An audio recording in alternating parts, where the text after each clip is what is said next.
I make music, I make comics, and I also make computer games. And really, computer games is what I've mostly been focusing on. But there's so much synergy that goes with that. So obviously, if you're a comic book creator, then making that a moving thing is the next step. And having being able to create your own music for Yeah, computer games is skills. I can't believe it's been a year since we I last met. know. So much has happened, you know. It feels It's like just it. flown by. During the 80s, computers, people were programming at home. It was so much more part of our culture to program our own games. And the gaming industry back then was largely just, really small teams, maybe a couple of people, one person, maybe 5, 10.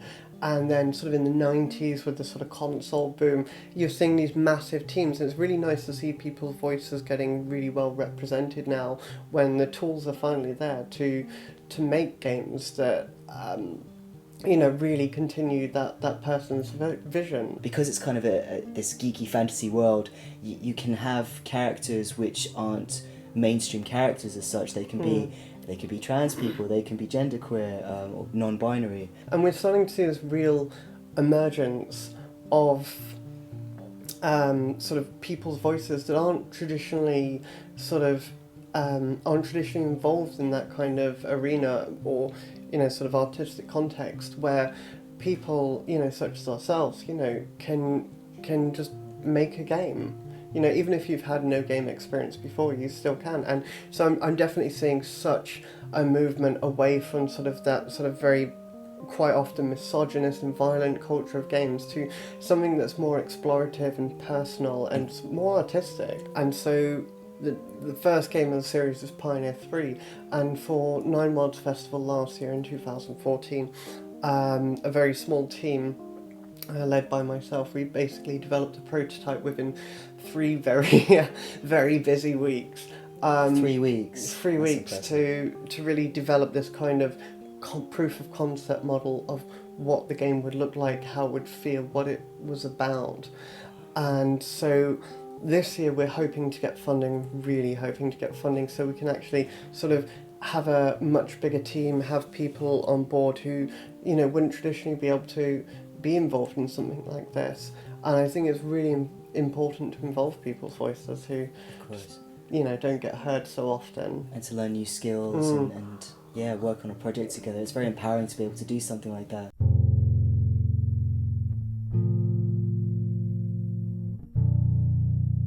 I released a cassette tape, which a lot of people think is a really bizarre concept. I know, we were talking about this earlier. I can't believe that you can actually get tapes made up still, professionally, and they're cheaper than CDs to do as well. Yeah, it's really weird to sort of to realise that. And for me, really, music should be about the music itself, the distribution. But if you're going to make a physical product, why not make it special? Why not really get it to suit the music, the sound, the timbre? Because tapes have their own personality. Not everyone likes that, but you can work with that, and particularly sort of punk and thrash.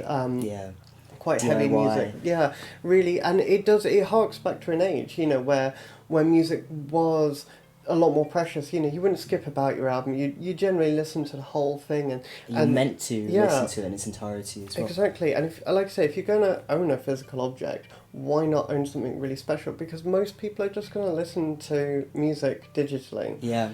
There's something amazing and sad about that at the same time. I love the fact that you can actually just go onto Spotify and discover new music, and you can make these playlists and copy other people's playlists, and that's great. Download on Bandcamp, Totally. Just to see the artwork that you've got and the comments that you've made, and it feels like a nice.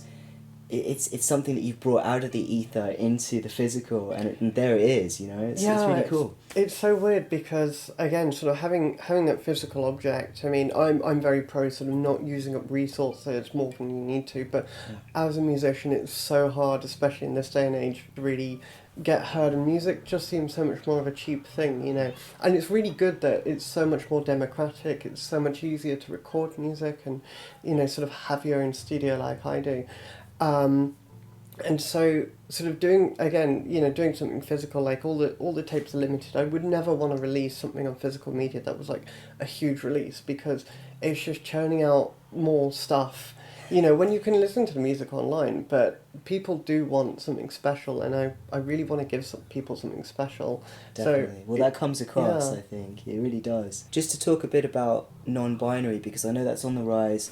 I know that's how I've always identified as well. And why do you think this is happening? And how do you identify? Well, I'm non-binary, I'm genderqueer. I identify as not male, generally. So I'm fine with pronouns with she, although I prefer they. But I'm fine with either of those. And I do find a lot of non-binary people have a preference for he or she just to make it easier for people, or for whatever reason. But I find it very interesting because the internet has opened up so many conversations.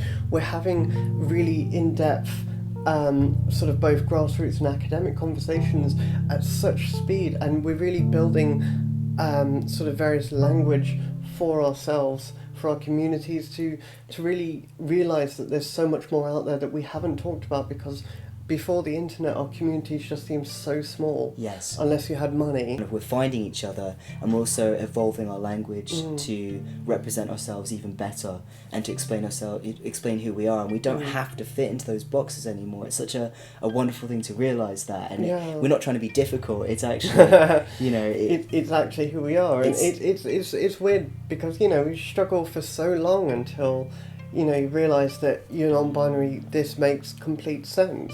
And to a lot of people, it wouldn't necessarily make complete sense. But actually, yesterday about is it possible to have non-binary encoding, and you said yes. Oh, absolutely. So tell me about that.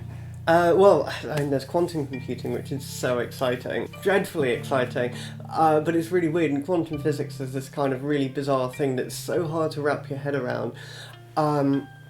And of course, you've got hexadecimal, and ASCII and UTF-8 encodings, but binary is kind of, we computers read logic in zeros and ones, and then I've forgotten how many states exactly there is, but that's a two-state system, but quantum computers use more than that, but they have to be programmed with completely new languages. It's so it's a very exciting non-binary time and age we're heading into. Wow, it explodes my mind. It's wonderful. That's really great. I think for me, when I because I live a lot of my life, my adult life, defining as a lesbian, even though that didn't really quite fit. I loved existing in all female spaces, and now I've started my medical transition. I've had this kind of heartbreak about not fitting into that anymore, because it's not like I want to fit into all male spaces either, and it was a worry for me for a little bit now, but this is why I'm so delighted about the whole non-binary thing exploding, because I feel all of a sudden that we can actually decide where we want to belong, and we can fit in with other groups of people, and yeah, I feel like I'm not a loner anymore. Do you know what I mean? Yeah, well, it's a wonderful thing to have community, and it's weird sort of looking back maybe even only 5 years sort of. Yeah. Especially 10 years ago. Absolutely. And I sort of began transition 13 years ago now, almost 14. Yeah. So we're talking, almost half of my entire life. Wow, yeah. And sort of seeing in recent years, sort of, again, people having these conversations and sort of being able to express what we've always kind of really known back in the back of your mind, and sort of things that are really important to you as a non-binary person. Yeah. And it's like sort of I'm grey asexual. I definitely don't talk about that enough, but and sort of being able to have sort of communities and platforms to be able to talk about that kind of stuff.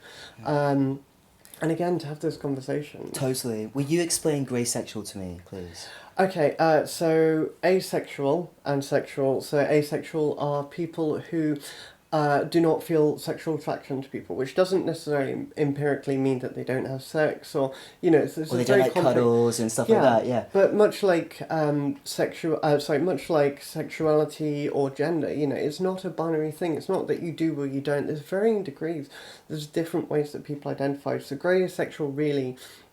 It's kind of that middle point where you're definitely not like sexual like most people are, and it sounds weird, but if you are grey asexual, you see that around you. It affects your life, and and you're not entirely asexual. Like, you might have sexual attraction to maybe one or two people, or very rare instances. Yeah.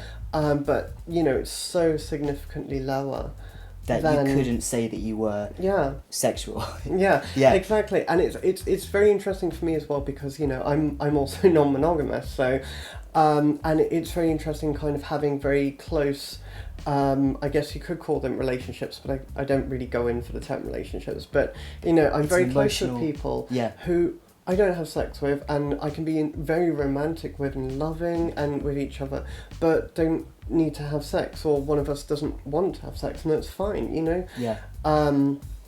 And so it's nice to kind of have different sort of modes of friendships, really, that do different things. Such a pleasure chatting with you, Maki, because I love your perspective, I love how creative you are, and you're definitely a kindred spirit, so it's really, really nice to sit here drinking some peppermint tea with you It's very, on a Sunday.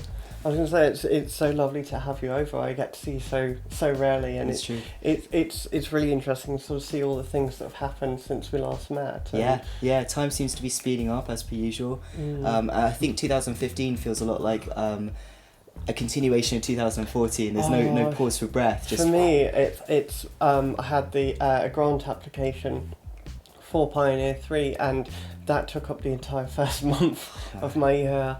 And since it's been over, it's all preparation. So, well, as I said, you've got to be in it to win it. So exactly. Hopefully you'll get it, and that'll be your whole year set up, I guess. Yeah. That's Well, cool. here's to us in a fantastic non-binary 2015. Hey, cheers and cheers.